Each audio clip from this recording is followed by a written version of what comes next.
Good day everyone, it's Pramita again. About a week ago, I emphasized the importance of you needing to understand what you invest in before you put your lifelong saving into things like property, stock, and crypto. Now let me extend that discussion further.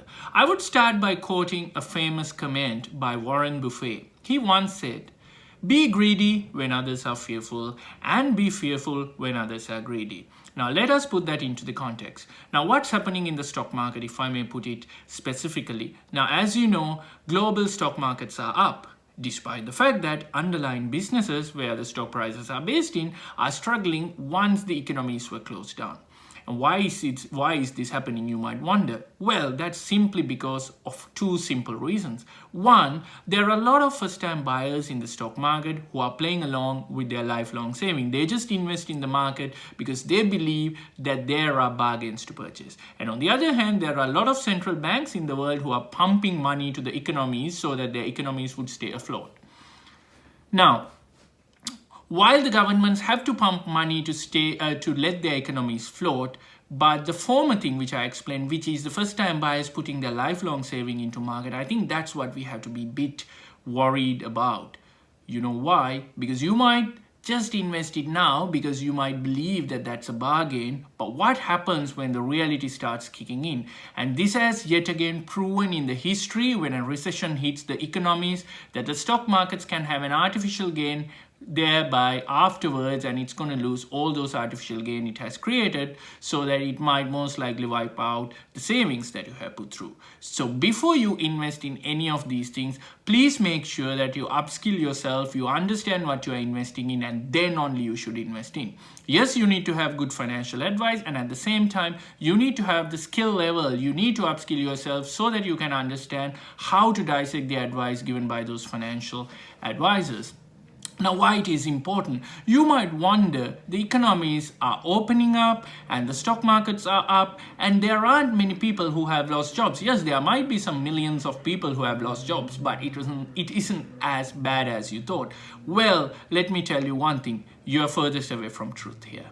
You see, I mentioned the fact that governments are pumping money to various economies. This will continue for like 6 months or maximum for another year. But afterwards, government won't be able to do that. Government would need businesses to thrive so that the economy could carry on. And it's not going to happen overnight. I'll give you an example. Just before the COVID lockdown, let's say early March or late February, if you walk into a cafe or a hotel, they were full, weren't they? But now what's happening? There are a lot of countries who are opening up. The cafes are open, the hotels are open. But what you see, the cafes which can accommodate say 100 people, they might just be getting 10 or 15 the maximum per day or per time. And this is going to continue for some time. Just because the economies have opened up, that doesn't mean that the economies would start growing immediately. It's going to take time. Most of the economic experts predict that this is going to take a year or two for us to reach back to our pre-COVID lockdown level. So that means we are in for a long time recession. And another example I can give you is Airline Industry. Airline Industries, it was very difficult for you to get a bargain price just before March. Now what has happened?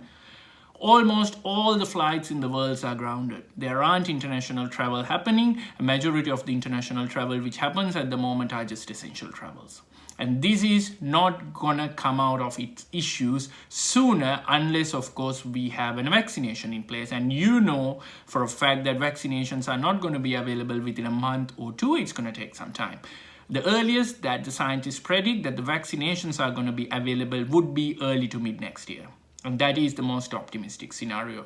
So you see, when you take all these things into account, don't kid yourself by the fact that the share markets are up. They are up artificially. That's just a book value. But when the reality starts kicking in, when governments stop giving all these funds or government stops pumping economies, that's when the reality would kick into majority of the businesses. And that's when you would see a lot of layoffs would start to happen. A lot of businesses would go out of business. And that is when all the banks who have been generous up to now by deferring the repayment terms would start asking you to pay the money back. And this is where the real recession hits.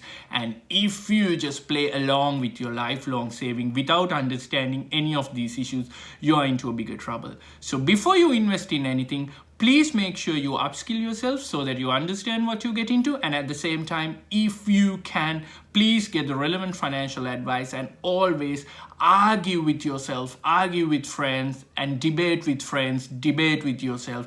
Try to understand whether you are doing the right thing before you just end up pumping all your lifelong saving into it. Remember, in an uncertain times like this, you need to have a good saving backup. Otherwise, we are asking for trouble when the time gets tough. That's it for today, guys. Until I see you, enjoy.